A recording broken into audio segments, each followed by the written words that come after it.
Hello, my name is Eric and I'm doing another one of my photography vlogs called One Body, One Lens, One Roll, One Day. I am here at Millstream Park in Valley City, Ohio. It's just west of Brunswick, still Medina County. I was actually in the picnic area and stuff like that. I was walking around checking things out. I found a side path, walked down the side path, and here's the stream. So cool. Probably do a lot of my shooting right here. Today's camera, Pentax 645N. You've seen this camera many times before. My recently purchased off of eBay a 200mm f4 lens for it. I got it in bargain shape. There is some stuff on these sides of the elements, not in the main shooting area, so I'm hoping, besides the fact it's a little dusty, so I gotta clean it up real quick, that the little bit of mold or whatever that you see in there doesn't affect the photo. Today's film, Pacific, double films Pacific film. This is a fresh stock. I bought it about 6 months ago, kind of for this project. Hadn't found anything really cool to shoot it with. Figured I'd shoot it up here. It is some 200 speed film, kind of has some cool classic tonalities to it. Feel free to Google and take a look and see what you like and see if see what it's like, see if you like the color spectrum, or wait till the photos at the end, see if you like the colors on it. Alright, I'm going to load it up, be right back.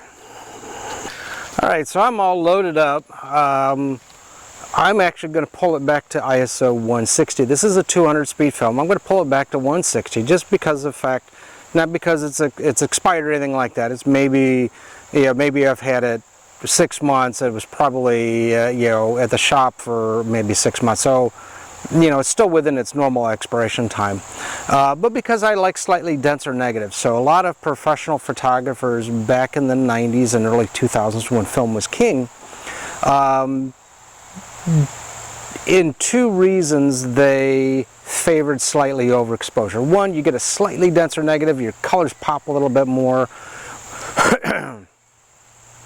a little bit more saturation, contrast gets applied, but it also puts that little buffer zone if you accidentally underexpose. Guess what? Your slight overexposure kind of counterbalances each other. It just kind of gives you a little bit of flexibility either way. All right, I'm going to grab some shots. I see a tree. I see looks like some sort of cement works over there. There's a little tiny waterfall, like a couple inches, so it's just a little rapids type thing.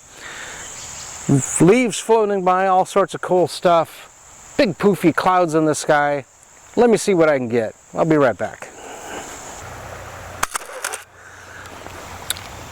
Now, in shooting this lens, the thing I got to remember is there's a very long minimum focusing distance. This is designed to be headshots. This is designed to be short range,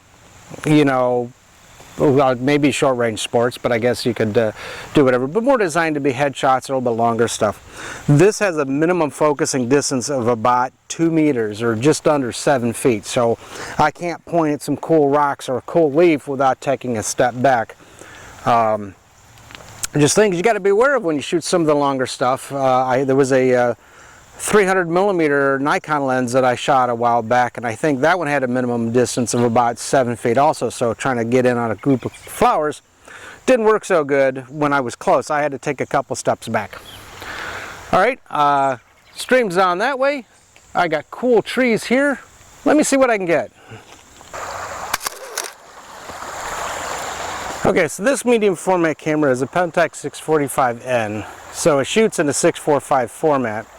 And on a roll of 120 film, that gets you about 16 photos. Other different medium format cameras give you different exposures for the same roll.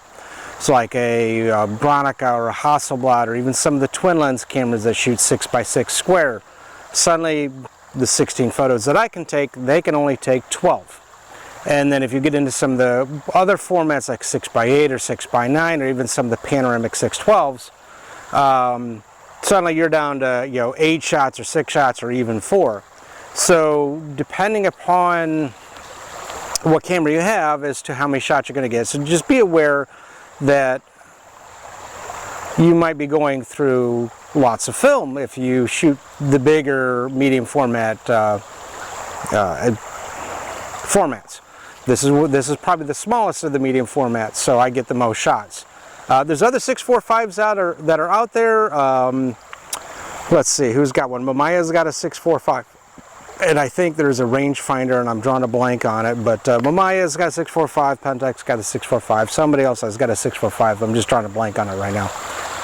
And your equivalent focal length, so like this 200 millimeter, is about 60% of what a 35 millimeter, or sorry, a 35 millimeter would be about 60% equivalent. So this 200 millimeters shooting like a 120. Again, nice headshot type camera. Now, there's another type of film that you can use, and it's called 220 film. You don't see much of it anymore, but you can find it. And what 220 film is, it's twice the length of 120 film. What they basically did is they took the paper backing off of 120, made it twice as long, so it's the same, you know, wrapped up, it's the same density. You just have bigger paper leaders and on the beginning and the end to protect it from light leak. So shooting 220 can be a little trickier, just because of the fact that there's no paper backing on it. And that does give you twice exposure, so a roll of 220 on here, which I have a back for, or which, not a back, but a cartridge for this one. And I've got a roll of film for it. I just haven't shot it up yet. But suddenly that gives me 32 shots, almost like a roll of 36 in 35 millimeter. So if you like not changing film that often, you can go try to find some 620 stuff. A little bit harder, not 620, 220. A little bit harder to find, but you can find it. And for those of you that shoot 620 film, like some of the box cameras, like Kodak Retinas, Brownies and stuff like that, you can take a roll of 120 and in the darkroom, grab 2 of your 620 spindles and take it off the 120 and re-roll it back onto a 620 spindle, so you can use a roll of 120 on your 620 older box camera. It does take a little bit of practice. Don't be surprised if you screw it up a couple times. So, you know, try it out. It's cheaper than trying to find somebody that already respooled it for you, because they'll charge an extra $10 fee or so for that respindled stuff. So a roll of 120 you can find, you know, maybe 10 bucks, maybe 12 bucks, but it's roll on 620 spindles, they might charge you 20 bucks for, which if you don't go the hassle of, you know, respindling it, I guess you could. All right, I am on shot 12 of 16. I've got a couple shots left. Let me see what I can get.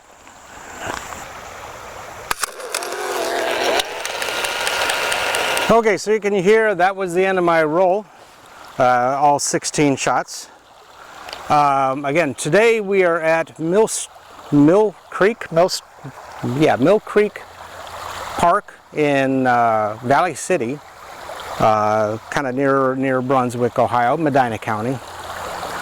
Cool dog walking area, cool open area. Looks like they had some sort of fire department display going on. They had a truck here with a ladder up and the lights going, kind of probably showing the public cool, you know, cool fire trucks. Today's camera was my Pentax 645N. You've seen a couple times. And then the Pentax SMC-A. Now I did not use the A part of it. I did use it in manual. 200mm f4. There is a little bit of schmutz on the inside. Yes, smooch is an actual technical term, but no, it's a little bit of mold growth on the fringes. I've shot this lens 2 or 3 times. Haven't noticed it yet, but I will eventually tear the lens apart and clean it. Today's film was Bubble Films Apollo, which I bought new, so it's a new stock. 200 speed film. Feel free to look up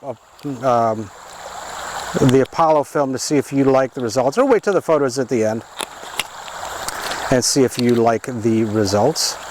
Okay, fold under. Guess what? I'm doing everything that they told me to. Photos will be posted at the end. Give them a thumbs up. Feel free to comment your experience with bubble film or on the medium format cameras. Feel free to subscribe. New episodes every Friday, Saturday, with bonus episodes happening every now and then, including Oops episodes. I did an Oops episode a while back. Things just weren't recording. Mike died on me, whatever. All right. Thanks for watching. We'll see you next episode.